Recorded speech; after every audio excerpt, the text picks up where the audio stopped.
हद पार कर रहे हो। अब चले जाओ यहाँ से, नहीं तो शोर मचा दूंगी।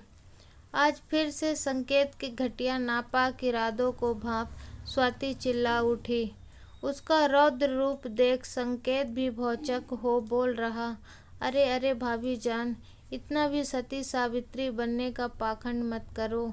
एक तो भैया बन गए परदेसी बाबू, साल 2 साल में दुबई से आते हैं और आप हैं अकेली। ऐसे में यही नाचिस देवर आपको एंटरटेनमेंट करेगा, आपको कंपनी देगा। अब तो स्वाति को काटो तो खून नहीं।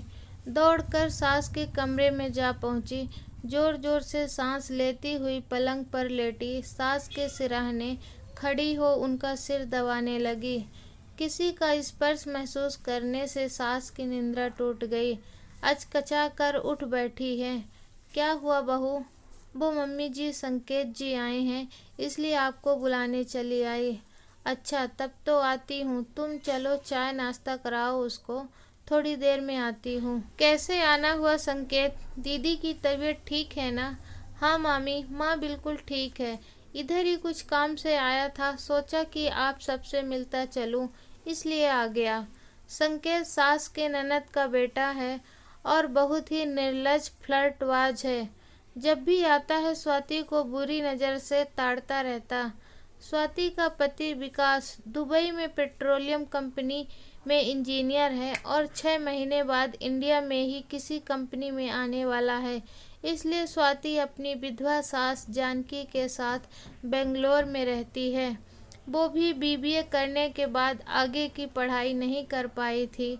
उसके पापा का हार्ट अटैक से मौत होने के उपरांत उसकी मां ने शादी कर अपनी जिम्मेदारी से निजात पा ली थी, क्योंकि और 2 बहनें थीं जिनका भरण पोषण करना था। चाय पीने के बाद संकेत चला जाता है। कुछ दिन के बाद फिर आता है। ऐसा है ना मामी कि भैया तो यहाँ है नहीं, तो सोचा कि आप सबकी ज़रूरतों की चीज़ों को बाजार से लेते आता हूँ। इतनी आत्मीयता देख जानकी की आंखें आश्चर्य मिश्रित चौड़ी हो जाती हैं। मन ही मन सोच रही है कि घर में एक भी काम नहीं करता, ना ही ननद नंदोई का ख्याल रखता है और यहाँ हमें मदद करने को तत्पर है। वो समझ जाती है कि वो हम सास बहू को अकेली जान स्वाति को अपने सब्ज बाग में फंसा हितैषी बनना चाह रहा है। जो इंसान अपने घर का सगा नहीं, वो भला अड़ोस पड़ोस का होगा। नोटिस कर रही थी कि संकेत को देखते ही बहू के चेहरे पर रोष व्याप्त हो जाते हैं और बेटा भी बाहर रहता है। ऐसे में बहू मेरी अमानत है, उसकी सुरक्षा की जिम्मेदारी मेरी है। संकेत के बारे में हल्ला था कि वो रिश्तेदार की भाभियों पर बुरी नज़र डालता है और बहुत ही बदनाम था। अपनी ही भाभी को इतना तंग परेशान कर दिया था कि उसके भैया को किराए के घर में ले जाकर रखना पड़ा था। बेचारी ननद ऐसी नासपीटी औलाद से बेऔलाद रहती। ऐसा है ना संकेत? अब सारा सामान को बहू ऑनलाइन मंगा लेती है।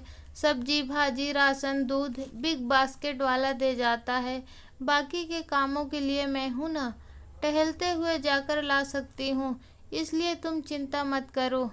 स्वाति को अगले माह MBA की स्टडी करने हेतु एंट्रेंस टेस्ट देना है, इसलिए उसको मैं डिस्टर्ब नहीं करती और तुम भी मत आया करो। 8 महीने के बाद ही आना, तब तक विकास भी आ जाएगा। ठीक है मामी, जैसी आपकी आज्ञा, और अपना मुंह लेकर चला गया। बाहर आ जाओ स्वाति बहू। चला गया है संकेत, मैंने उसको मना किया है आने को यहाँ। तुम अपनी पढ़ाई पर ध्यान लगाओ बेटा। स्वाति अपनी सास के सब कहे सुने को सुन चुकी थी। अपनी सूझबूझ से बेशरम को आने से तो रोका ही, साथ ही ऐसा तुक्का मारा कि सांप भी मर गया और लाठी भी ना टूटी। दोस्तों, हमारे परिवार में 2-4 लोग ऐसे होते ही हैं जिनकी वजह से हम कहीं न कहीं परेशान रहते हैं, और ऐसे ही लोगों को सबक सिखाना बहुत ज़रूरी होता है। दोस्तों, अभी तक आपने हमारे चैनल को सब्सक्राइब नहीं किया है तो प्लीज़ सब्सक्राइब कर दीजिए, और कहानी अच्छी लगी हो तो वीडियो को लाइक कर दीजिए, और ऐसी ही मनोरंजक कहानी सुनने के लिए बने रहिए हमारे चैनल के साथ। अब मिलेंगे नई कहानी नई वीडियो के साथ, तब तक के लिए जय हिंद।